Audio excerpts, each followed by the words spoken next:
All right, all right. Here we are. Thank you so much for joining us, everyone, tonight for this Debt Collective session at Jubilee School. Before I turn things over to Uju, just a couple words about what we're doing with Jubilee School, or at least trying to do.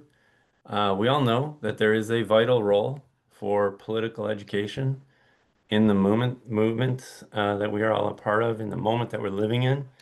And what Debt Collective Jubilee School is trying to do is to center questions of debt and what we call financial capitalism as a form of analysis in the ways that we look at the forces that we're up against, but also the ways in which we think about our power. And so, what we're trying to do with the Debt Collective Jubilee Schools are at least three things in each session. And actually, Constance reminded me of this earlier when we were talking about a different issue. On the one hand, at each Jubilee School, we're trying, sorry, folks, we're trying to provide a strong analysis in as short amount of time as we can about a particular issue. So that's like the first part of this conversation, and you'll see this happens at all of our other sessions as well. So we'll have Uju present an analysis, and then we'll have a brief pause where we can ask some questions, have a little bit of a dialogue. From there, we want to talk about the ways in which we all think, and this is meant to be collective. But Uju also has some ideas. How do we actualize that analysis? In other words, like, or how do we operationalize that? How do we take some of what we've heard, some of what we've been learning, some of the ways we want to critique the dominant systems, the dominant powers, and how do we like turn that into actions? How do we turn that into tactics? How do we allow that to make, or how does that help us make interventions in the public school, on the streets, in the university, wherever it is you may be situated? How do we turn some of these ideas into power, like make this stuff work, right? So that'll be the second part. And after that, we'll have some time left over for dialogue in which we can all engage in some questions. We can all make statements, etc. So I want to put a formal introduction to Uju in the chat, but as you're reading that, I just want to give a more personal introduction to Uju, who I feel extremely fortunate to know through friends, some who are on this call actually, who have been doing work for so long. And if you talk to anybody in the streets, in the academy, in public schools, and you bring up Uju's name, they will be like, hell yeah, that person right there brings the goods. They are brilliant, they are kind, they are dedicated. And I've had the good fortune, more recently especially, to see Uju's work in action. Uju is a brilliant scholar. She's a beautiful writer. And maybe of most importance, perhaps, for all of us to think through too, Uju's work in the classroom, on the page, turns into actions. Uju makes it happen, but in a really beautiful way in which Uju invites other people to engage in what happens. And so it's not just like Uju leading the charge. It is like Uju creating this collective opportunity to make trouble in a good way, and to put power on its back foot. So Uju, so much more to say. I will introduce you now, but before I do want to share with everybody the book that just won an award. Here you can see. Um, Unsettling Choice, Race, Rights, and the Partitioning of Public Education. There is a generous 30% off discount for those of you on this call and for Debt Collective members from the University of Minnesota Press. Uju, I can't remember off the top of my head, but who's the award with? Thanks, Jason.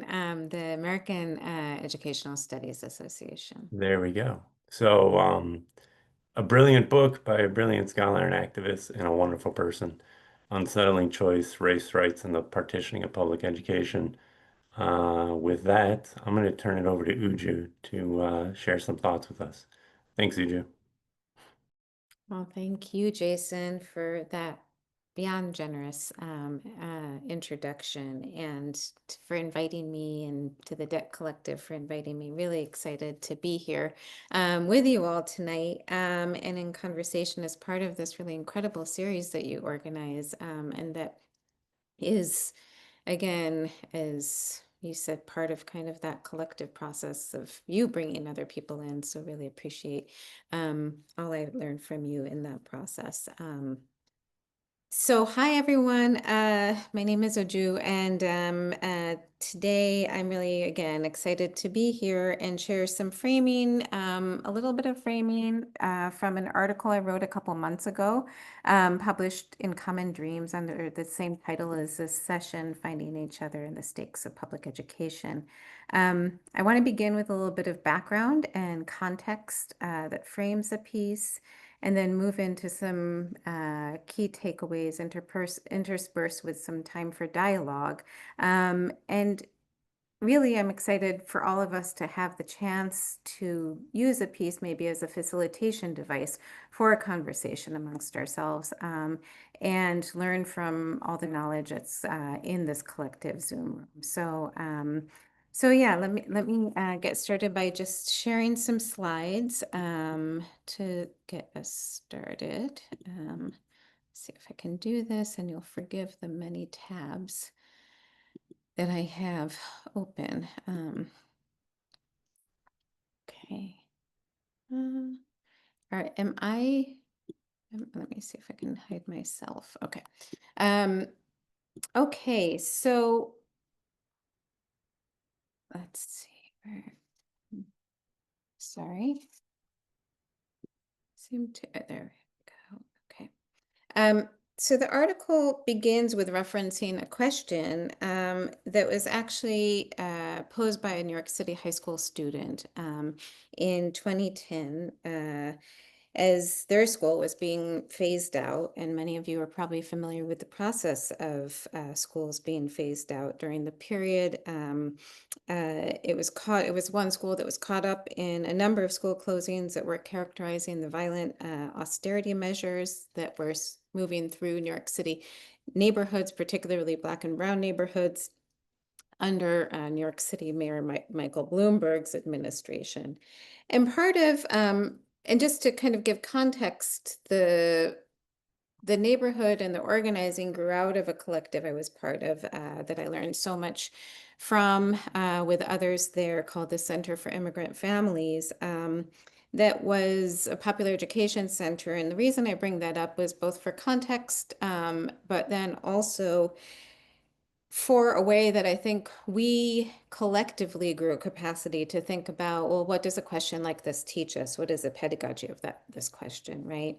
And what does it ask us to consider about what it means when a school is when a school is phased out, when public infrastructures like public education, what does that mean to finding one another, right? I had just had earlier today the amazing Dr. Patty Wainrosto and Ms. Irene Robinson speak to my class today, hunger strikers from Chicago, Little Villages, hunger strike and Diets hunger strike respectively. And as they put it, when a school is phased out, it's like starving a school, setting it up to die. Let's see. Oops. Okay. And so part of what we can understand that this pedagogy teaches us of the question is, on one hand, it directs us to contradictions, right? Uh, oops. And part of that contradiction is around the fact that, on one hand, public infrastructures point towards what Ruth Wilson Gilmore, for example, references as the twin forces of organized abandonment and organized violence. For many, public schools have been quotidian diaries of state divestment, policing, and criminalization. And yet, for many, they've also unromantically also been spaces of survivance, where everyday people come together, care for each other, find each other, and sometimes build common cause.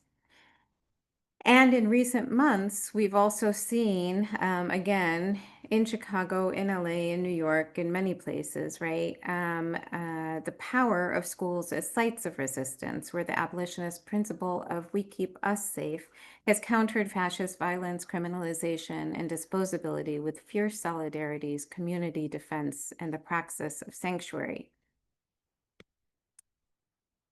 So in the piece, I ask a few questions. One is what these contradictions can tell us about what we're seeking to protect and fight for in the context of the Trump administration's aggressive assault to dismantle public education.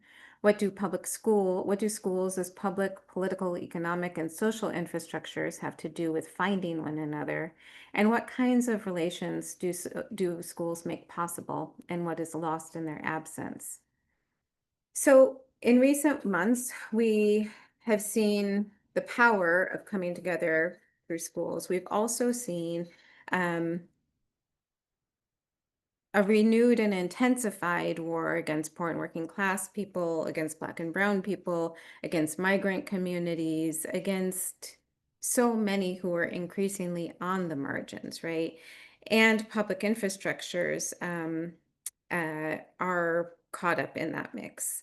This war, in addition to being material, as many have noted, is also being refashioned, right? So in many ways, sometimes we're moving from, a lot of people have kind of noted that we're moving from a space where under neoliberalism, there was strategic inclusion and sometimes benevolence to frame to keep capitalism going, right? And now we're moving to a period where empathy, or the framing of empathy, might be understood as dangerous, or we might call it solidarity, is being termed as dangerous, outlaw, and even quote unquote terrorist.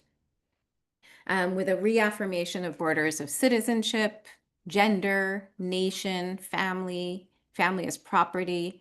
Such a framing argues that empathy leads us to get out of control. It doesn't account for law and order, and instead encourages us to be lawless, where we recognize the shared humanity, and that becomes a driving force for our connection, for our relationality, instead of rigid and narrow conceptions of legality and rights that were marked by confusion of thinking rather than an understanding of the need for order. And in her book, Clara Mattei reminds us, in her book Capital Order, Clara Mattei reminds us that the order that is being called for against empathy, against solidarity, is part of a fascist order that's being accelerated through the Trump administration's austerity measures and needs to be understood also as an entirely old one that is essential to capitalism, as a war on alternatives that are meant to discipline us, a war on working class people, and a war on social relations. So part of what Mattei kind of shows is that it's really the alternatives that present the danger, right? The alternatives that people build and come together through that present a danger in terms of in terms of the capital order. And that's where not only does austerity move into structure and continue kind of capitalist circulation, but also discipline, right, and punish those who are attempting to build different forms of relations. And it's Mattei who kind of documents this in her book, but also there's other people who do this, like Christina Hanhart talks about how different forms of relationality built amongst queer people, queer folks throughout New York City, kind of through the queer commons, was also policed. So I think there's lots of different ways we can trace this, but it's important to kind of recognize that it's both the kind of economic and the social relationships that are understood to be dangerous. And so part of what it happens then through austerity's disciplining is bringing more and more elements into the market, right? Making us more and more dependent on the market. It's again meant to kind of part of how it works is targeting public infrastructures, so we become not only privatizing them but making us more dependent on the market, right? And so the remaining vestiges of the welfare state that we have, like schools, get hollowed out, and we become even further alienated from one another, separated from one another, and increasingly in competition against one another. So sorry, I'm having a little bit of a hard time. In this article, I look at a few things of around education, and thinking about kind of what is being dismantled and how. Clearly, we know that austerity is not about saving money. And so, sorry, I'm having a little bit of a hard time. I might stop sharing this for a moment so I can go back. Sorry about that. Let me try it one more time.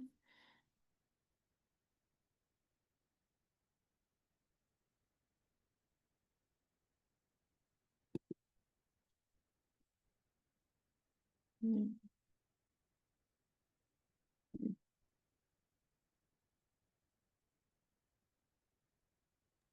Okay, here we are, but okay. We'll just pick up there. Sorry for that pause and my technological incapacities. But one of the things that I try to trace in the article is how education is being dismantled. And again, we know that this is not about saving money. So one of the things I look at is, for example, Trump's one big beautiful, or as people call it, one ugly bill, and how it works to restructure education as we know it. One way is through kind of expanding, for example, school choice and voucher programs. Voucher programs had been curtailed for a number of kind of blocks through the court, and particularly the funding of religious schools through voucher programs had been blocked through the courts. But this bill provides a workaround through something that we can maybe consider to be a federal not-for-profit industrial complex. So for example, it provides 100% tax credit to anybody who contributes to something called a scholarship granting organization that can then redistribute the funds to pay for religious private home or segregated home schools or segregated schools, allowing for the money, as kind of Trump's first Secretary of Education, DeVos, kind of noted, for the money to directly follow students instead of school systems, right? So there's two things that are blocking this, or kind of giving it some guardrails right now. One is state opt-in requirements, so states have to opt in, and there's currently a cap per individual at $1,700. So right now, there's a little bit of guardrails that we can work against and still fight through, but we can also see that there's the erosion of the Department of Education, and so it's not hard to imagine how this might expand over time. And then, I have this quote from Audre Lorde at the bottom, because one of the things we've seen also, for example, in the most recent period, is the interconnectedness, right? So, for example, the bill also targets SNAP and Medicaid, which impact, of course, families who rely on public schools as critical infrastructures for students, but also for food safety, for mental and physical health services, more generally. And so we can think about, again, how this segmenting that we of kind of silo-based organizing frameworks don't really work, because there is no one single issue, and we see them coming together in people's lives on an everyday.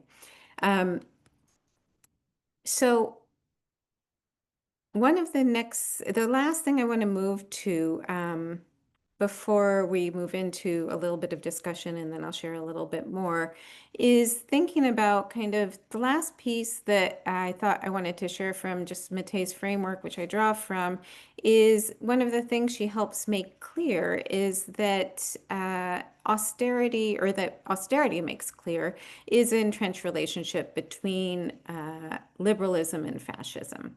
Right. So austerity is not unique to the right or to fascists or to our moment, but it's equally employed by liberals. And in the case of education, I think it's really important to recognize that this alignment helps us remember, on one hand, what Black and Indigenous organizers have been saying for some time, that public schools are a site of confinement, violence, control, and harm, making clear that it's not about transitioning from a school to a prison, but rather the nexus between the two, and what thinking through education can help us clarify around the expansiveness of the carceral state, right? How it's not just, again, confined to the criminal legal system or to prisons or policing alone, but it is endemic to the structures of the public, to our social life. And it also affirms what educational workers and students in solidarity with Palestinian liberation have also been saying, that schools not only run on exclusion and dispossession at home, but also on extraction and genocide globally, right? Clarifying for many then the limits of liberalism. So on one hand, again, showing us a congruence between the carceral state and public infrastructures of social reproduction, and demonstrating the relationship between dispossession at home and globally, making clear that democratic rights and institutional safety have only ever existed for some, and now clearly only exist for those who don't question the terms of order. And we can see this playing out, for example, here in New York, where I'm at, with a case of the Fired For at Brooklyn College, for example, and there's many more cases across the nation. So I wanted to just return to kind of thinking about this question of what we take from this then, and opening it up in terms of maybe a little bit of discussion, and then moving back into some dialogue, moving back into a little bit of more takeaways from the article. So if a return to normal is then only actually a mirror of the present horrors, just at a different scale, what does that mean to how we struggle and fight through public schools? So the question I wanted to pose for all of us to think about for a few minutes is, what does this moment look like in your your schools, your communities? What are the contradictions, questions, challenges that you're confronting or that you anticipate confronting with the shifting terrain? What knowledge systems and infrastructures of care can we map? And so this goes back to when I was having a little problem with the slides, let me see if I can get out of my shared screen for a moment. Sorry.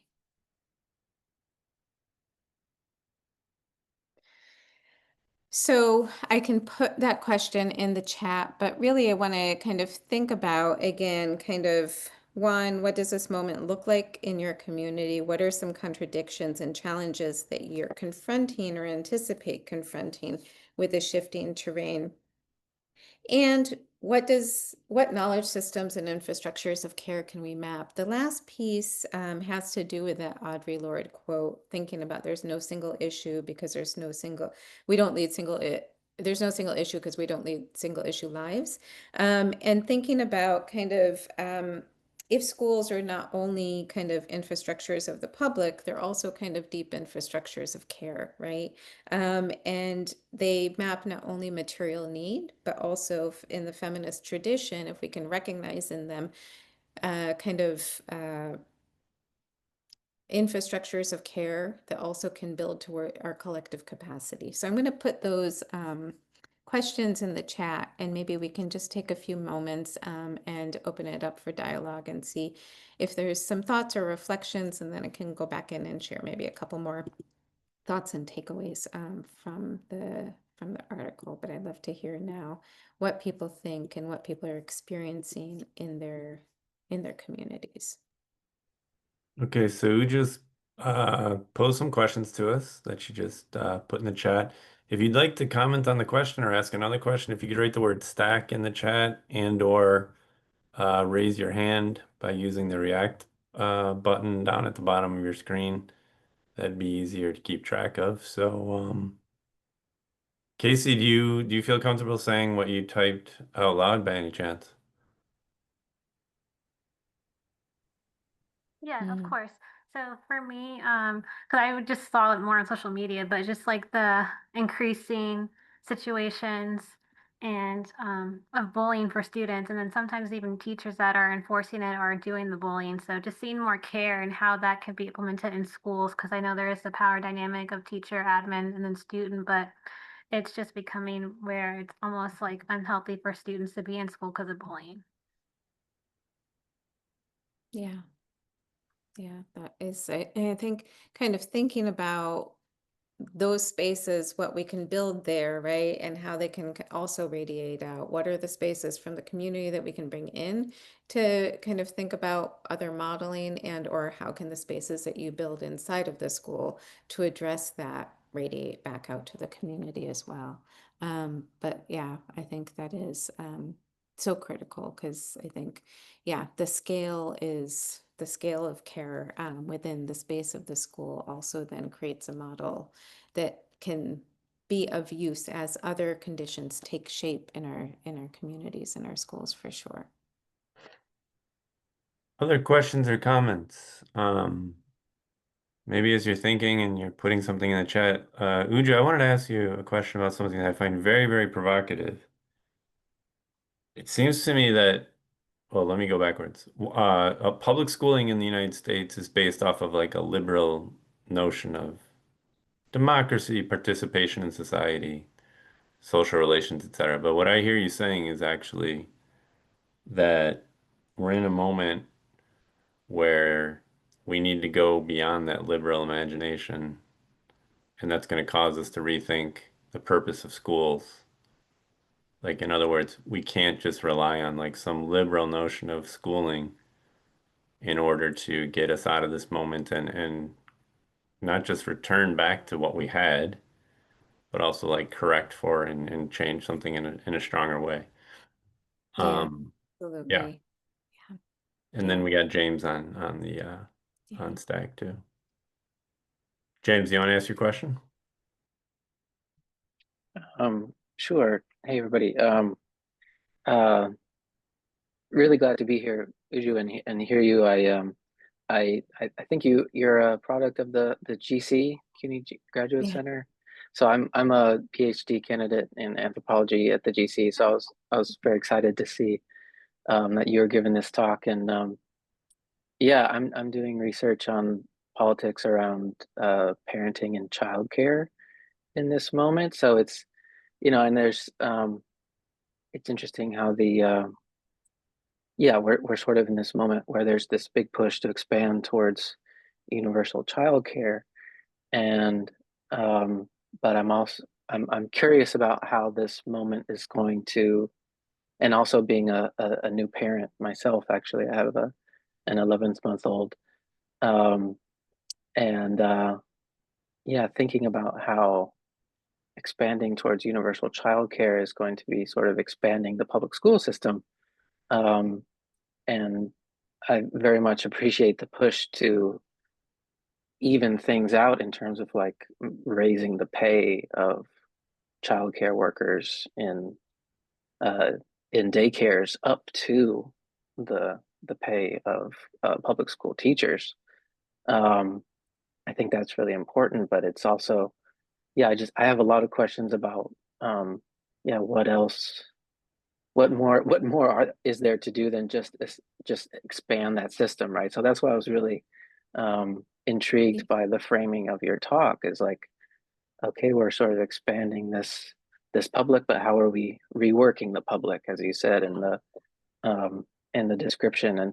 And to me, what's coming up in looking at sort of like abolitionist work is like looking at thinking about autonomous spaces of parents and caretakers. Like I was been reading like the zine from uh, the Project Nia, it's called Queenie's Crew, where they're talking about like rethinking the relationships between parents and children and caretakers. And yeah, I think it's kind of like many people are thinking about on the left right now. I'm curious about how we can think about an inside outside sort of um, strategy when it comes to expanding the public and reworking the public or something. So I'm very curious to hear what you Yeah. think about Yeah, that. I mean, I think it's such a important question, right? What's brought into the public, what exists outside of the public because of the already existing margins. And I think the question of universal childcare is such a good one. So, for example, when de Blasio in New York expanded universal pre-K or brought universal pre-K, there were already so many neighborhood daycare centers, so many kind of Head Start centers, low-income daycare centers that existed on the margins, right? Because through kind of, they didn't call themselves autonomous, but they were in many senses functioning as autonomous systems or infrastructures, as I would call them, of care outside of the state and sometimes inside of the state. But when universal pre-K came, the and the main people who ran those places were women of color, right, in communities, and for other poor and working class families of color, mainly also women of color, right? And so when universal pre-K was rolled out, the floor was taken out from those infrastructures. They were not included in that. And so I think what's really critical now to think about is, as we think about kind of, I personally do believe that we can think about, like, we're not trying to necessarily always be outside of the state for things like childcare or schools or social provision, right? We don't want the state expanding around policing, but when it comes to things like childcare, housing, sure. But how are those building on already existing systems of care that people have established because they have necessarily been excluded from structures already, right? They've been kind of operating on the margins. And again, through kind of, I think, a correlation with what might be understood as autonomous frameworks, but really just marginalized and excluded frameworks that people have built structures and systems of life and care together. Right. So I think it's really important as we move into thinking about kind of the expansion of the public, how we're building on that, right? Instead of creating more exclusion that one discounts or imagines that those structures and systems and people and communities don't exist. And also that builds on the strength, right? And again, infrastructures, knowledge systems that they've already established. I think that's one way to think about it. Yeah. Really appreciate that nuance there. We have Moira. Do you mind asking your question? And then we'll have Constance. So why don't you ask your questions back to back, and then Uju a short response, and then we'll move into the next section on tactics and strategies. Yeah. Great. So go for it, Moira, and then Constance, you're right after that.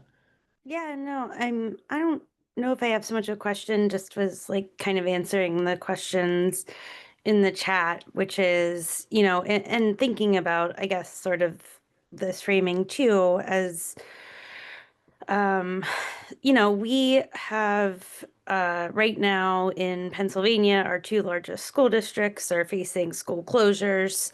There are activated communities in both regions. And I think for a long time as organizers, we've long fought and known that this district isn't providing what we need and what a lot of our kids need, but we also have been on such a defense to just keep it alive for the protections it does allow. And so those things that I'm thinking about, the things that, are worth carrying forward, right? Like you could leave so many things behind, but specifically the protections for students with disabilities. often gets left out of these reimagination conversations and like the long fight to get to where we've gotten and still have very far to go, right? Like, so there's reimagining that needs to happen there too. But yeah, so I think that's just like part of what's coming up for me is like in some of these conversations, I think in some ways, you know, as we fight to protect, you know, whether it's our school closing or fighting charters from coming in, it's about access for our kids, right? And what will that look like if they're left to a world of like collecting badges and widgets and whatnot as we dismantle the public school system? Thank you so much, Moira. Can you state real quick so that everybody knows what organization you're with? Oh, sure. Sorry, I'm just here in my public nerd capacity, I think, right now. But I'm with the Alliance to Reclaim Our Schools. We're a national coalition of 13 labor and education organizing Thank you. organizations. Yeah, thank you. It was great meeting with you a couple weeks back. Constance, and then we'll give you a moment to respond real quick.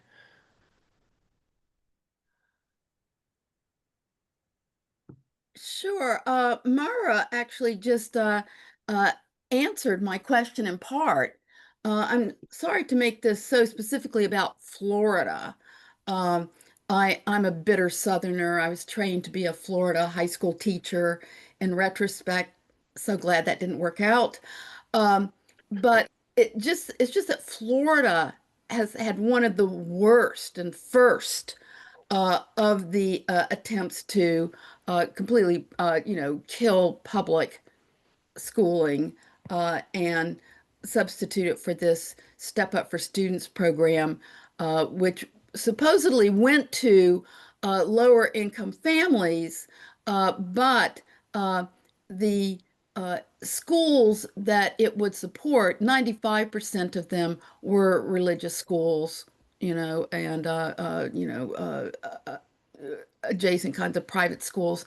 So, but what DeSantis has done recently is make the program so that it serves everybody, not just lower income students, but wealthier families who already have their kids in private school and are paying for it. So it just subsidizes them. And of course, this has taken money out of the overall fund for the students from the less well-off families. So I was just wondering if this is, it's been so outrageous. I just wonder if it might backfire. Oh, and corrupt too. So I'm just wondering if it might backfire. And I'm hearing from both Maura's comment and Barbara's that they don't uh, um, think that there's going to be much of a backfire. And as a matter of fact, Maura even mentions a Success Academy program that I don't know about. So I guess it's even worse than I thought. Ujju, do you want to give a couple quick comments and then take us into the next session or I section? mean, I think what everybody has shared is kind of more profound than I can comment on. I think it just speaks to the predicament, right? Of how do we kind of hold the line around public schools, fight for them, protect them, and also what are we working to transform and not just go back to kind of normal, right? And yeah, maybe I'll move into the next section, just share a couple frameworks, and then we can have more dialogue around tactics. But yeah, thank you, Moira and Barbara and Constance and James, for what you shared. I think the context in each state, we can really learn so much from, in terms of what has worked, what is being played out, and what is again to come. Yeah, and the savings accounts also. Yeah, there's a lot. So okay, so I'm going to share again, but thank you all, and I hope we can then continue on this in the next round of discussions. I'm just going to share a little bit more, and then we'll come back into discussion. Let me see if I can get my slides working this time. There we go.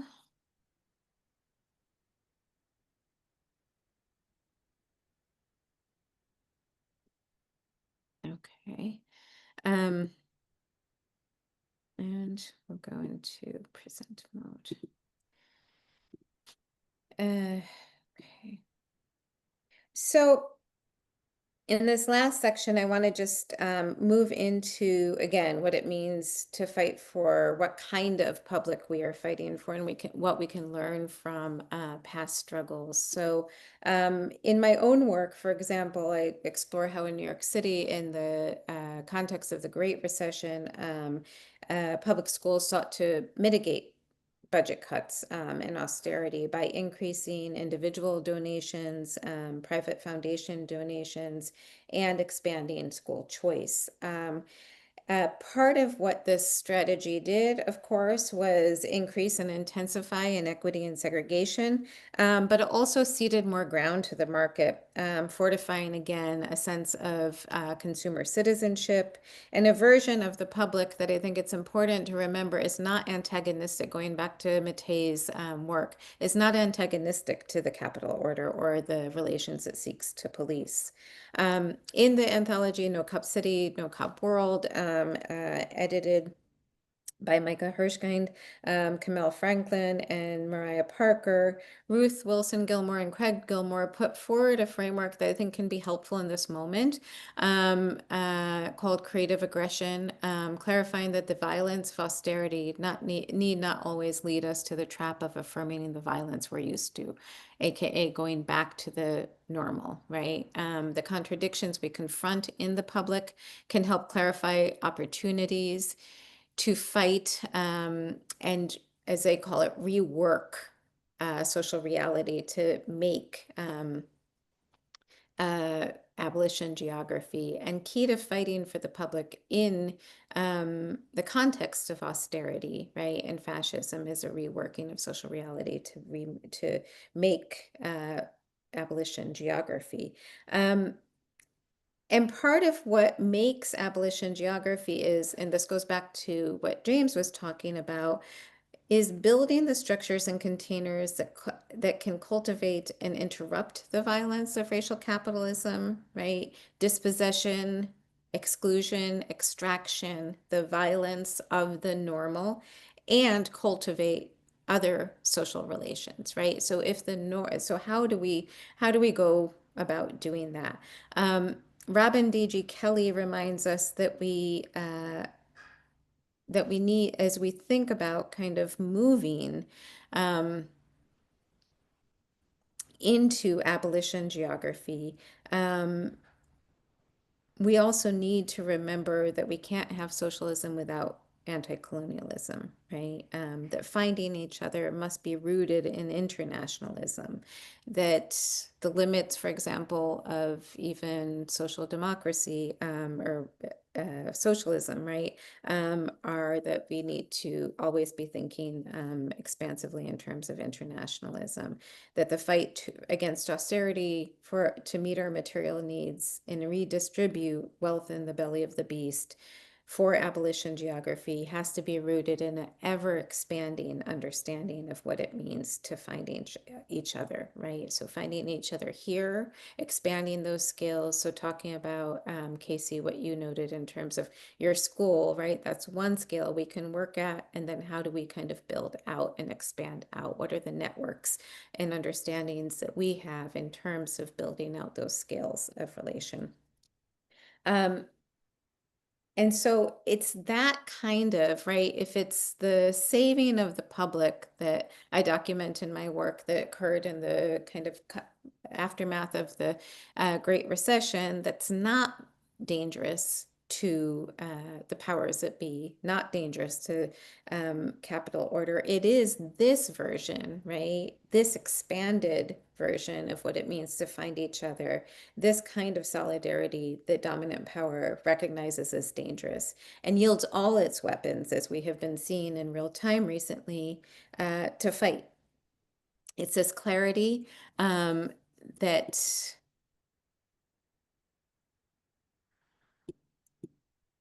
drove, for example, the NEA earlier this last summer to tie its solidarity with Palestinian liberation, and the tying Palestinian liberation to the advancement of worker civil human rights, to cut ties with the ADL, cut ties and contracts with the ADL. It was also this clarity, this expanded understanding of finding each other, that drove the Professional Staff Congress of CUNY, the City University of New York, together with the Moore Caucus of the UFT to vote earlier through a joint campaign. The PSC voted to recommend that their pension system, the teachers' retirement system, divest $100 million from Israeli companies and government bonds. And both votes were challenged and eventually overturned. So organizing like this reminds us that the struggle for public education, for public schools, and the institutions that we have, while, Jason, as you noted, they're not an end, they do present a critical site through which to enact creative aggression and practice collective governance that builds capacity for protracted struggle, while rooting in spaces where we can find each other and expand our political horizons, grow fierce and loving solidarities that widen, not shrink the terrain of struggle, and that provide a real threat again to the capital order, right? So what I wanted to do now is kind of move into another round of perhaps just kind of learning from, again, the wisdom and knowledge in the room, because there is so much, to think about what are other examples from communities that you're part of, where you see or might imagine schools as infrastructures to find each other, to grow fierce, loving, and dangerous solidarities at various scales, right? To enact creative aggression and to build capacity for a protracted struggle towards collective liberation. So I'll stop sharing and I'll drop those questions in the chat, and maybe we can have another round of discussion. Thank you, Ujju. So Ujju's going to put these questions in the chat, and we'll have some time to talk about them. But also, if folks here have questions or comments, and you'd like to put those in the chat, go ahead and do that. I know that I don't know if we'll have time to talk about it, but undergirding, I think some of what you're saying, Ujju, is, and this might sound basic, but I think it's really important, is that racial capitalism, racial colonial capitalism, sets up and depends on certain social relations. And so I think we would have to eventually go back and talk about how it does that, why it does that. Yeah. But then you're also suggesting that we can disrupt those social relations to create new ones. And one of the places we might be able to do that is in schools. Yeah, thank you, Jason. Yeah, no, exactly. And I think that, I think we often think through kind of the lens of the political economic, which is so critical.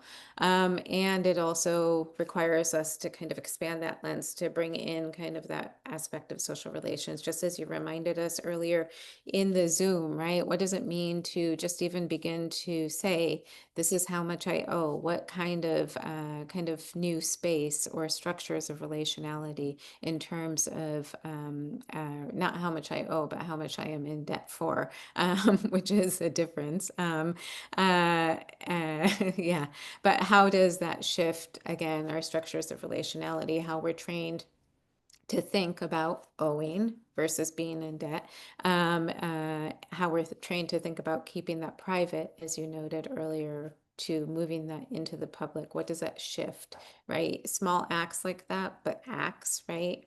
Structures like the debt collective that you and others have built, that also then are structures through which other relationships can grow and take place. And likewise in schools, right? How can we think about kind of what are the containers and spaces that we grow to interrupt violence, whether that's through bullying, as was noted earlier, or through economic violence, right, or both, and what are the kind of relationships that are born in those spaces, that are cultivated in those spaces, that can counter also the violence of dispossession, of colonial racial capitalism, as you noted.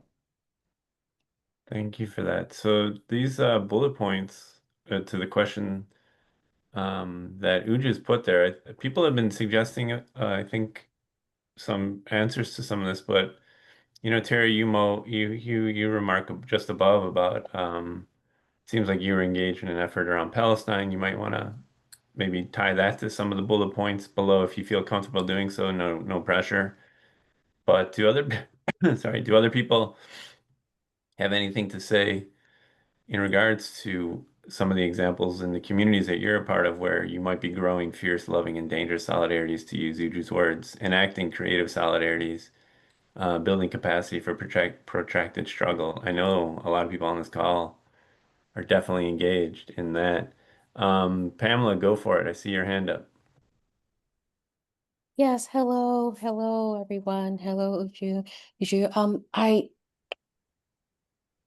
I am an educator. I am a graduate professor, and I am deep, IO, or I am not alone, and I love the fact that the Debt Collective gives us that language. Something I'm doing with some former students of mine is we're meeting in a group that I call Study and Struggle.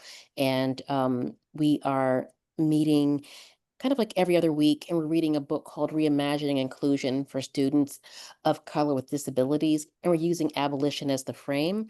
And last night when we met, we were talking about looking about how abolition can help us not perpetuate these systems of oppression and these structures. And I just feel like, and they were saying, we looked at a clip from Derek Purnell, and she said, find your political home. And I asked them, what do you think that means? And we all came to the, one point, which is like, you need to be in constant community with those who are envisioning the world differently, understanding about these ideologies and these policies and these institutions that are functioning as they were designed to, which is why reform doesn't work. So I think that if we have, more folks finding their political homes, and finding these groups of critical friends and speaking these truths in schools, and they were all saying, if this were in my school more, I think that it would be a better place. And I said, I agree. So just one example, one small example, but just finding our political home in those who are in line with our thinking. So thank you all for this discussion. Thank you so much. Yeah, thank you so much, Pamela. I really, I think that is right? And I think part of the struggle then is how do we find those political homes and also bring them into everyday spaces like schools, right? Where we also then learn from, I think kind of then the learning becomes bi-directional as well, right? What do we learn from the infrastructures that people have in place, the kind of ways of understanding that they have built in place every day in a structure, in a public infrastructure like a school. And then also, how do we anchor ourselves, as you're saying? That kind of political home piece from Derek Purnell is so critical. So thank you for bringing that into the room also. Yeah, great stuff. Andrew, you're up, and then Terry, if you're free, definitely want to hear about that campaign you're engaged in and how they address some of the bullet points that Uju brought up. So Andrew, please. Yeah, can you hear me? Loud and clear, yep. Great. Okay, so I'm in Chicago. I'm a kindergarten teacher, part of the executive board on Chicago Teachers Union. So we do a lot of work, obviously doing campaigning and work for the common good. But to speak to this idea of finding a political home, I'm also part of a group called Teachers for Social Justice, which has sort of a long genealogy in Chicago of serving to be an autonomous, independent sort of political home for teachers across sectors. And so we've been really working to do sort of internal political work to meet this moment, to sort of engage in a conjunctural reading of how do we understand imperialism, imperial crisis, Palestine, how do we understand this moment of social reproductive and capitalist crisis? And what we're doing is we're planning a new curriculum fair, and that's a space where teachers come and they present critical curriculum and curricula that they do across age groups. We have workshops, we have speakers, and we bring teachers from across the sectors to come into that space and find political home in that space. And so that's one thing that has been really powerful, I think, here in Chicago, and reconstituting that, connecting it. We're working with a group called Ed Workers for Palestine to co-host it this year. And it's not very often that you get, like K-12 or K-8 teachers in particular to like connect what happens in a kindergarten classroom to what's happening in Palestine, right? Like that's important work. And the other thing I think is just this question about building solidarities. I'm drawn to this idea, like Nancy Fraser talks about the boundary struggles of thinking about schools as these infrastructures of social reproduction. And when we think about the sort of labor connections and autonomous group connections that we can think about across daycares, and this goes back to like the universal childcare piece, like if we start thinking about solidarities in terms of the unpaid, undervalued labor, the work of sustaining life, and the way that capital destroys that, cannibalizes it, as she says, I think we can build bigger solidarities than if we're just stuck in a sort of production point only sort of organizing space. So, I just think an expanded sense of what capitalism is doing, and how we actually sustain life can really ground a way of building solidarities across schools to other things like daycares, to grocery store workers. I just think that that's a space for potential. Absolutely. Thank you so much, Andrew. I mean, the work that you're doing both through CTU and the organization that you mentioned that I'm forgetting the name of right now, but that sounds incredible, and absolutely 100% around the question of social reproduction, right? As a framework to expand through, not shrink, right? Institutionally, and then, but I think then it's kind of how do we build those how do we recognize and map those webs of kind of care and solidarity so that we can then build those expansive frameworks, absolutely, that are not just reliant on the capitalist state, 100%. Ujju, would you mind just saying a quick word about how you define social reproduction? Just so that, and then like how it's tied to education. Sure. I mean, I think we can think about it in two ways, and this is going to be incomplete definition off the top, right? But I think I can think about it in two ways around kind of schools as reproducing society through kind of a kind of framework like that, right? Hierarchies and workers and labor in society, ideology in society, so many other aspects. And then we can also think about it, as Andrew mentioned, kind of, which is kind of through a feminist kind of Marxist framework, which is about kind of thinking about what is the work that makes life, that reproduces life, right? So we can think about it kind of from, that's often understood as outside of the factory floor, so it hasn't always been recognized as productive labor, but is in essence the most productive labor, right? Or we can think about it as just as productive or necessary labor, right? And so often gendered, and often care, but like physical care, emotional care work, biological reproductive work. So all of those aspects of work that Nancy Fraser, as Andrew noted, but also Claudia Jones, so many others, kind of think about, theorize about from life, from their daily lives. Cindy Katz has a definition that I like, which is kind of the messy, fleshy stuff of life, right? That is also kind of, again, central to its reproduction. So it's kind of that which is not always able to be brought into kind of neatly into a political economic framework, but is also so much part of that as well. That's super helpful. Thank you. And I really appreciate the way that you just broke that like very difficult idea down in simple terms for us. Thank you so much.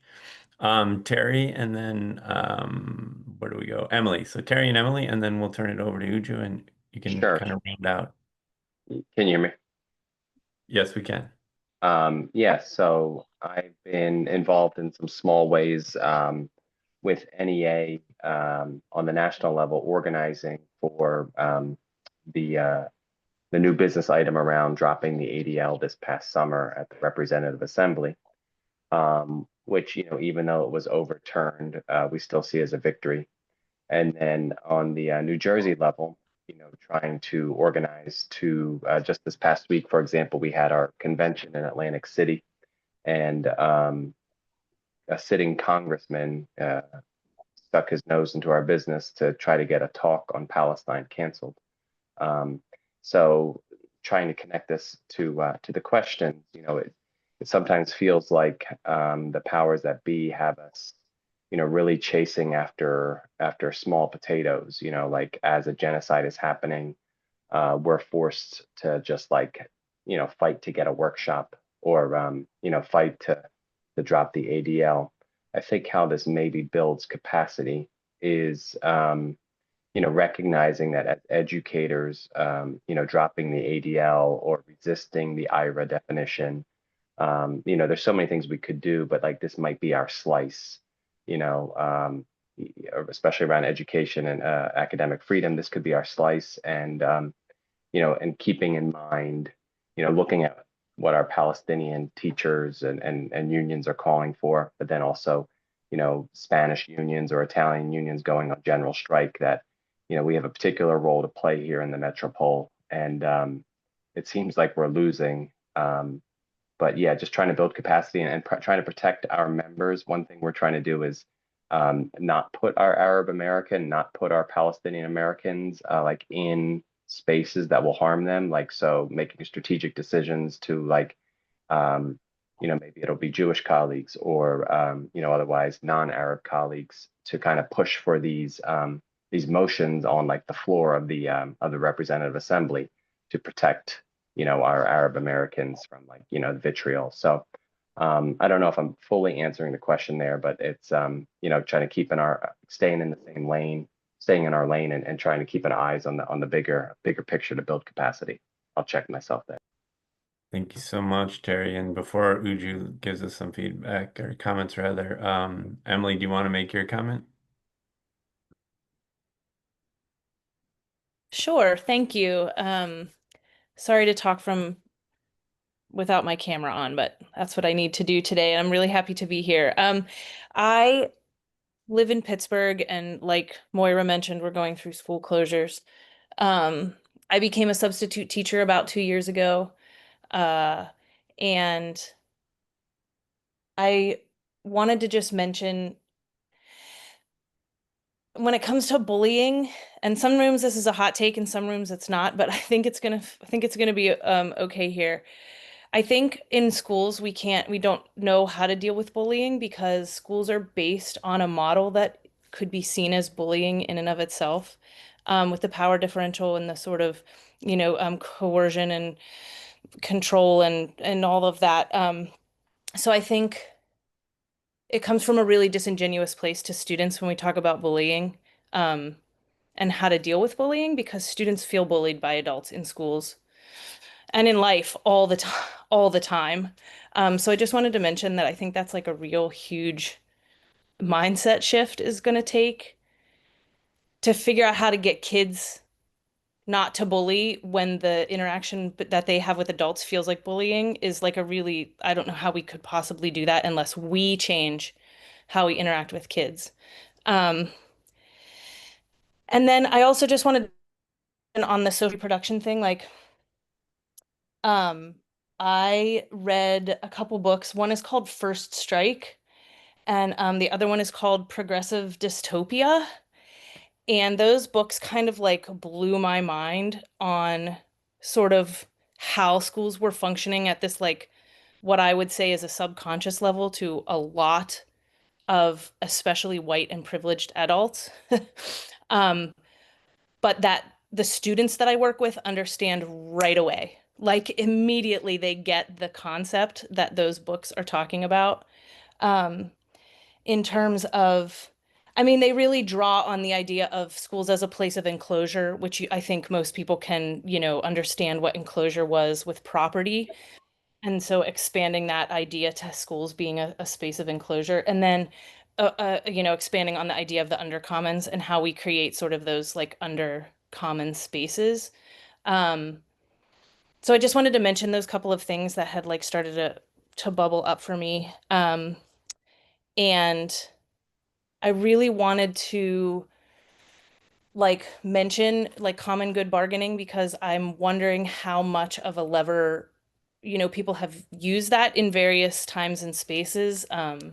Pittsburgh is nowhere near that, I think, in terms of our union, but I'm just curious about it from a effectiveness standpoint. Thanks.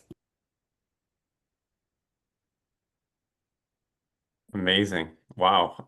Uju, go for it. I don't know what to say after that. I mean, I just think that again, I think around the question of bullying, I think you're right. I think that is a space of that you identified of remaking so many social relations, right? It's not just around kind of, again, bringing a liberal fix to something within the school. And I think that's been in many ways a critique around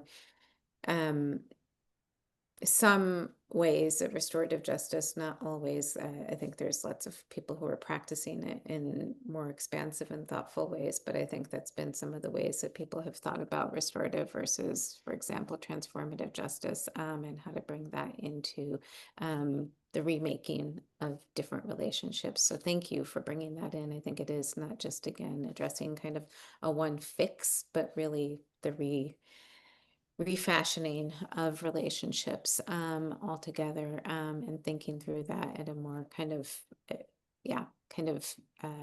deep level that you offered us. I think yeah, the work of Damien Sojourner that you noted in First Strike, I think it inspires a lot of my work, or I draw from it and learn from so much of it.